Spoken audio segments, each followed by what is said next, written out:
ಅವರೆಲ್ಲ ಕೂಲಿ ಕಾರ್ಮಿಕರು. ಎಲ್ಲ ಅಂದುಕೊಂಡಂತಾಗಿದ್ರೆ ತಮ್ಮ ಕೆಲಸವನ್ನು ಮುಗಿಸ್ಕೊಂಡು ಮನೆ ಸೇರಬೇಕಿತ್ತು. ಆದರೆ ಅಲ್ಲಾಗಿದ್ದೇ ಬೇರೆ. ಅಷ್ಟಕ್ಕೂ ಏನಾಯ್ತಲ್ಲಿ? ಬನ್ನಿ ಅದನ್ನೇ ನೋಡ್ಕೊಂಡು ಬರೋಣ.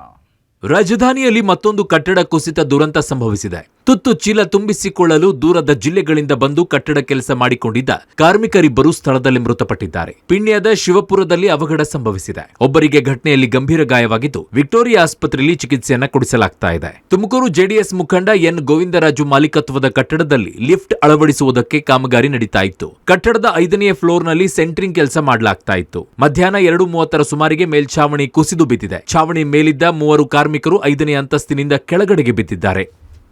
ನೋಡ್ರಿ 3-4 ಜನ ಇದ್ರು. ಒಬ್ಬ ಇಳಿದು ಬಂದ, ಆ ಮೇಸ್ರಂಬವ ಮೂವರು ಇದ್ರು. ಮ್ಯಾಗ ಕಾಂಕ್ರೀಟ್ ಬಿಡ್ತಾ ಇದ್ರ ಮೇಲೆ ಸೆಂಟ್ರಿಂಗ್ ಒಳ್ಳೆ ಇಲ್ರಿ. ಅವ್ರ ಗ್ಯಾಂಗ್ನವ್ರು ಇವತ್ತು ಬಂದಾರ ಕಾಂಕ್ರೀಟ್ ಹಾಕಕ್ಕ. ಏನ್ರಿ ನಾವಂತ್ರ 2 ತಿಂಗಳಾಯ್ತು ನಾವು ಮಾಡೋದಕ್ಕೆ.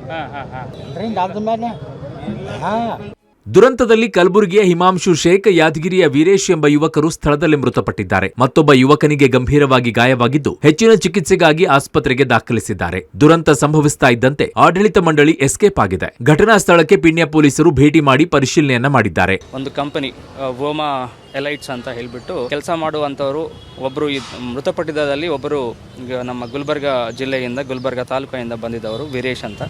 ಇಮಾಮ್ ಶೇಖ್ ಅಂತ ಯಾದಗಿರಿ ಡಿಸ್ಟ್ರಿಕ್ಟ್ ಕಡೇಚೂರು ವಿಲೇಜಿಂದ ಯಾದಗಿರಿ ಡಿಸ್ಟ್ರಿಕ್ಟಿಂದ ಬಂದಿದ್ದವರು. ಅರೌಂಡ್ 28 to 30 ವರ್ಷ ಆಗಿರೋಂಥವ್ರು. ಒಂದು ಲಿಫ್ಟ್ ಡಕ್ಟ್ ಅಂದರೆ ಎಲಿವೇಟರ್ ಲಿಫ್ಟ್ ಮಾಡಲಿಕ್ಕೆ ಒಂದು ಕೆಲಸ ನಡೀತಾ ಇದೆ. ಮೇಲೆ ಟಾಪ್ ಫ್ಲೋರಲ್ಲಿ ಈ ಫ್ಲೋರಿಂಗ್ ಹಾಕ್ತಾ ಇದ್ದಾಗ ಎಲ್ಲ ಬ್ಯಾಲೆನ್ಸ್ ಮಿಸ್ ಆಗಿ ಬಿದ್ದು ಅದರಲ್ಲಿ ತೀರ್ಕೊಂಡಿದ್ದಾರೆ. ಸೊ ಇನ್ನೊಬ್ಬರಿಗೆ ಅವ್ರಿಗೂ ತೀವ್ರ ಗಾಯಗಳು ಆಗಿದೆ. ಸೊ ಅವರನ್ನು ಚಿಕಿತ್ಸೆ ನಮ್ಮ ಹಾಸ್ಪಿಟಲಲ್ಲಿ ನಡೀತಾ ಇದೆ.